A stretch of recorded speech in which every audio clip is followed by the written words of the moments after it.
Number. Blog Talk Radio. Okay, all right, just call that number. I'll put you on. Thanks. We are the UR Tennis Network. Our mission is to be the voice of tennis. We enlist a team of passionate enthusiasts to promote our sport. We strive to bring interesting perspectives on the many spins of tennis. Our goal is to provide the learners of our sport with current news and information from many angles. We seek active participation from communities interested in tennis, but tennis is not interested in them. We are expanding our outreach. Tennis is a true lifetime sport that needs to be talked about, and the UR Tennis Network pledges to pursue this idea relentlessly. This is Francis TFO, and you're listening to Holding Court.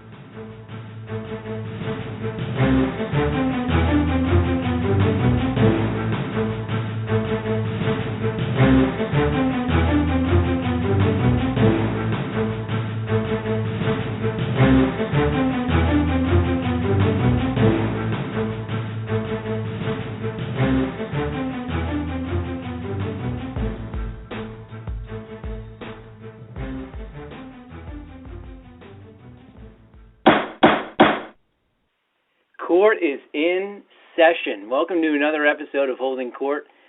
I'm Dave McGuise, along with my co-host VJ Paul. Today we have a very special guest from the University of South Carolina. He actually just joined us on the line. We'll get to him in a moment. Just want to introduce VJ here, and we're going to be talking about the recruiting process and Thomas's journey to the University of South Carolina. Let's see if Thomas is on the line right now. Thomas, are you there? I'm here, David. All right. Thanks for joining us. So this is Thomas Mayronne. Let me know if I said your last name incorrectly. No, Maroon's good. Mayronne? Okay. So you're at the University of South Carolina. You graduated from the Junior Tennis Champion Center in College Park. If you can kind of take us through the big news this week. Yancey Dennis, another JTCC alum, signed a letter of intent with South Carolina. How did you hear about the news? First off, we had a brief meeting a couple days ago, and Goffey our head coach, confirmed that Yancey was going to sign with us, and then shortly after, Josh received the formal letter. So from there we knew, and then we all reached out to him through Facebook and text messages, and just sort of welcomed him to the family, and so yeah, that's kind of how it happened. So have you spoken extensively with him since then? No, there's certain NCAA regulations as far as how much contact we can have with recruits, even when they've formally signed. So we're kind of somewhat limited to what we can do.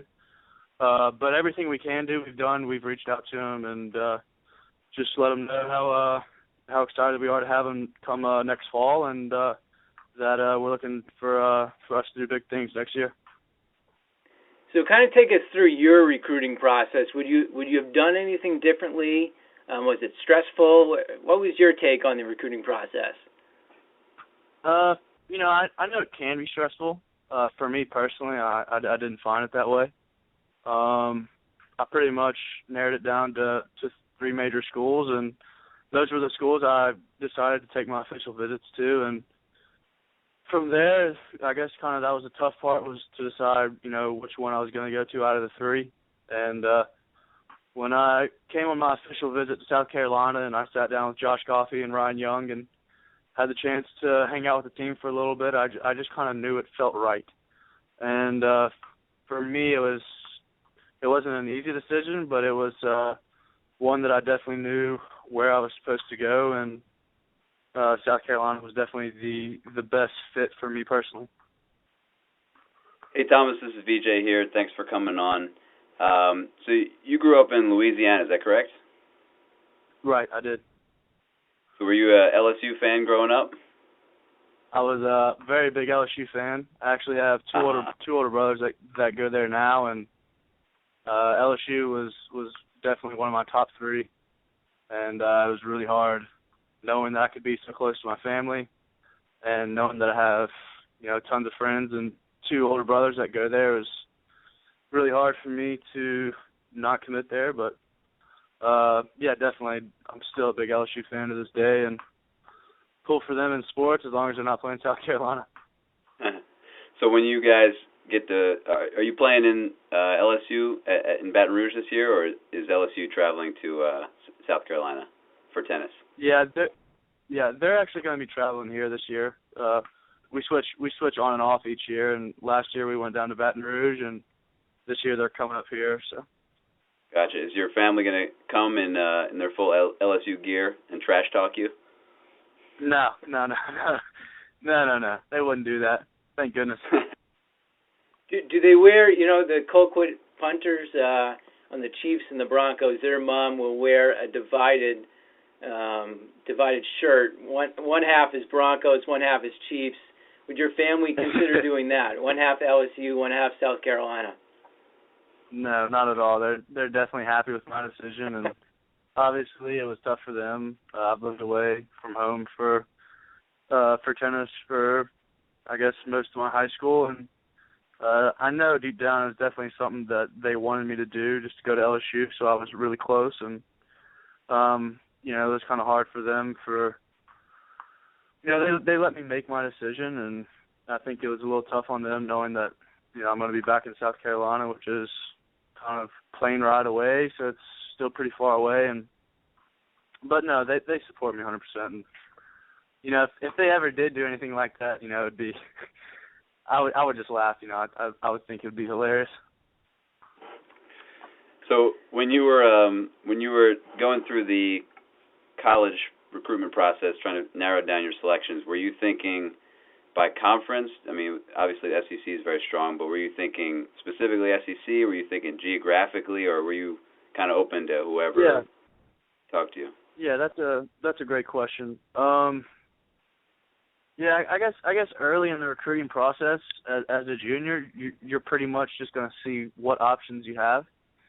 And before you start eliminating anything, you want to pursue every option possible. So, for me at first, I didn't really narrow it down to a certain conference or geographical region or anything like that. But as everything kind of progresses, you start, having certain things that you enjoy. And I definitely love being in the South with the weather, and that's just kind of where I grew up. So it's kind of just home to me as far as just how life is down south. And so for me, it was kind of, I definitely wanted to stay in the SEC. So then that narrowed down a lot of schools.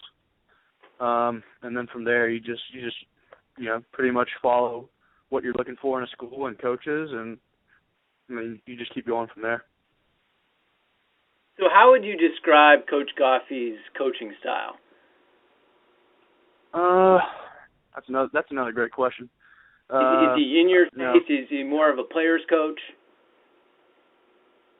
Yeah, well, I think what makes Coach Goffey, in my opinion, one of the best coaches in college tennis is his ability to adapt to players. He's very versatile in his style of coaching, so it's very hard to put him in one category. I personally think he can pretty much do everything depending on the player. If the player needs an in-your-face kind of coach and a guy that really needs to stay on you 24/7, he'll do that. But he's also not going to force feed you everything we do. He's going to kind of put it up there, and he wants to see who's going to go get it. And this is a great team, and we're all striving to be the best we can be. So it's really that's a really hard question to answer. But I would describe him as laid back and very forceful when he needs to be. But overall, he's a pretty laid back coach. We actually have a caller on the line with a question. I think it's Jim from D.C. Let's see if he's there. Jim, are you there? Hi, this is Jim from D.C. I've actually got a couple of questions for your guest. Okay. The first Go one ahead. is the USTA is now recommending kind of dead ball, small court for young people under 10 to learn tennis. I wonder if your guest has an opinion on, is that a good way to learn tennis? First question. Second question is, does your guest think his current size is an advantage to him on the tennis court? Thanks. Great questions, Jim. Yeah, I think to answer your first question, Jim, I do agree with playing with compression balls and abbreviated courts for ages 10 and under. I think it does help with stroke production, and as far as just breeding a competitive nature for the players, you definitely have lengthened points, and it's definitely more stimulating as a player as the points go on, and you have to figure out how to expose people's weaknesses. So yes, to answer your question, I do think that's a great idea up until 10 years old, and then personally I think that after 10 years old you need to move up to standard court size and try to bring the things you've learned from the compression court to the larger court. And then I think your second question. Yeah, his second question is about your size on the tennis court. Sorry, say again? Yeah, I think his second question was about your size on the tennis court. I'm not sure exactly what he's going for there, but I guess your height and physique and height and everything. Yes, exactly. Yeah. I mean, I think it's it's obviously the bigger you are, the faster you are. The more options you have on the court to do certain things. So of course, yes, height and strength and quickness is extremely valuable for a tennis player, but I personally don't think it's a necessity as far as you have to be above 6'2" to play professional tennis, or you have to be be able to run a certain speed to be successful. I think the great thing about tennis is that it's a very cerebral sport, and you can definitely make up your I'm not going to say disadvantages, but your weaknesses as far as if you don't have strength or weakness or stuff like that. You can use your strengths to cover your weakness, and it's a very tactical game. And if you can expose the other guy's weak points and get him to break down first, then you win. So to answer your question, yeah, I think it's a great advantage, but it's not a necessity. And so, correct me if I'm wrong, but you started last spring. Is that correct? Yes, that's correct. Okay.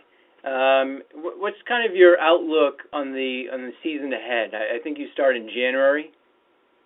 Right. I started in January, and I redshirted last spring. So. Okay. And what's your feeling about this team and the upcoming season in terms of SEC play and how you'll progress throughout the season? Yeah, I mean, obviously our team is looking very good right now. We had a very good fall season for many of our players, and we're looking to carry that momentum into the spring season, which is really the main focal point of our sport in collegiate tennis. And so I think the sky's the limit as far as what we can accomplish, and our goals are very high, and the standard that we put on ourselves and each other is very high. And obviously our schedule is going to be very tough. We have a very strong out-of-conference schedule. We're playing ACC schools like Wake Forest, UNC, NC State, Clemson, and that's just to kick off our season. And then we start SEC play, which, as everyone knows, every team in the SEC is extremely hard to beat, and it's going to be definitely a tiring season, but and I truly believe if we get off to a good start and do really well out of conference play, by the time we get into the SECs, I think we're really going to be playing at a very high level. And what are your goals heading into the season, both personally and as a team? Is it to win the SEC and then get a berth in the NCAA tournament, or what's your perspective on that? Yeah, so we've had a lot of meetings this fall as far as clarifying what we're trying to do as a team and as we're trying to do as individuals as well. And from the individual side of things, we want 2 singles All-Americans and 2 doubles team All-Americans. And so obviously that's a very high standard, and it's one that we're going to try to live up to. And then as a team, we personally are looking to win an SEC championship, either the regular season SEC championship or the SEC tournament. And of course, just like every other school, we're definitely planning on being in the NCAA tournament. And for us this year, we're looking to get to the round of 16, and I think that's very, very doable for the kind of players we have. So, Thomas, you finished up your first fall season, and the hot button issue in college tennis right now are the rule changes. How many matches did you play this fall where these experimental rule changes affected your match? Were there any? How are you adjusting to that? How's your team kind of preparing for maybe a strange season? Right. And I mean, to answer your question simply, it affects every single match. There's not a match that you play now that you have time to work your way into your groove. Things are the pace of the game has just picking up drastically with the no ad scoring format. It's definitely different as far as even if you're down 40-15, 40-30, you're 2-3 points away from taking the game. So there's definitely a lot of pressure changes, I will say, a lot of momentum switches. And it's during the early part of the fall season, it was definitely something that you kind of had to just kind of accept and be okay with. And I think all of our guys did a great job of finding out how they need to play the deuce ad points. And I honestly think, the changes are what they are, whether you agree with them or not. If they're going to be implemented this spring season, it's no excuse for losing, and the best thing to do is going to be to embrace the changes and make the best out of it. And one thing that we always try to bring up to one another is that it's definitely different, something that we're not accustomed to.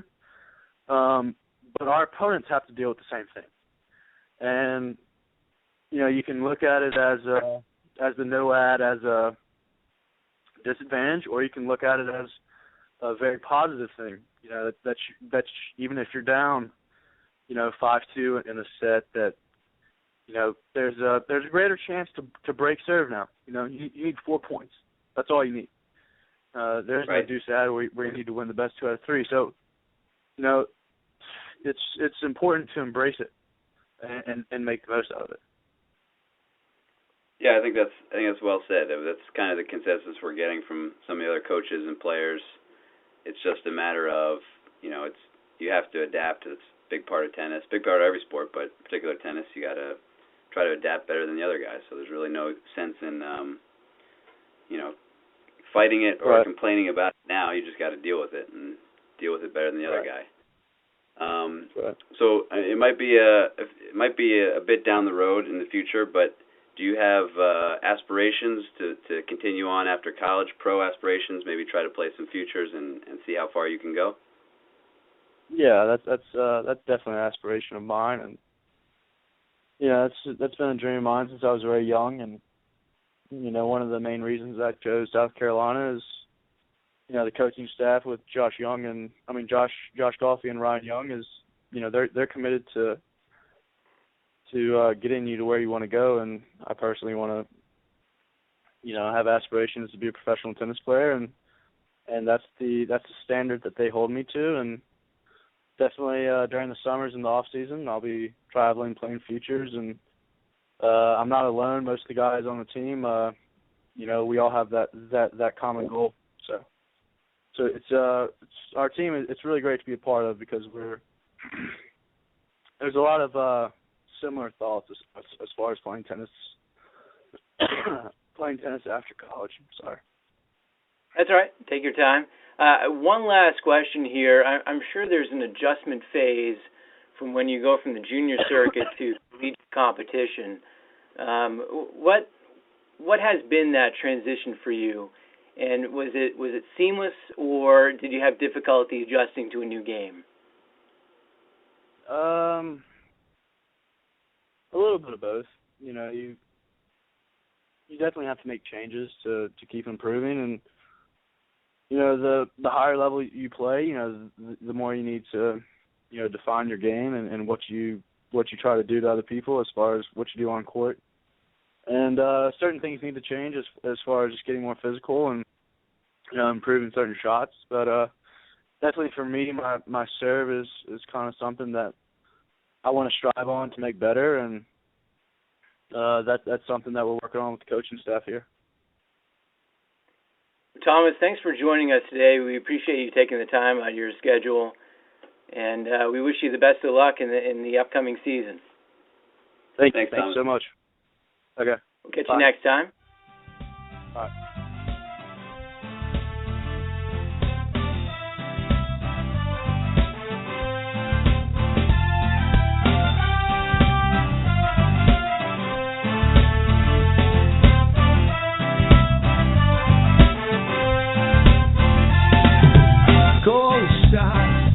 Maravillosa y dulce viento, pasa y dame tiempo de tu tiempo, dame aliento y continuaré viendo cómo sigo viviendo por ti, solo por ti. Y este amor no es igual, y es que sobran las palabras. Este amor no es igual, y es que sobran. Court is adjourned. We will catch you next time. Thanks for listening.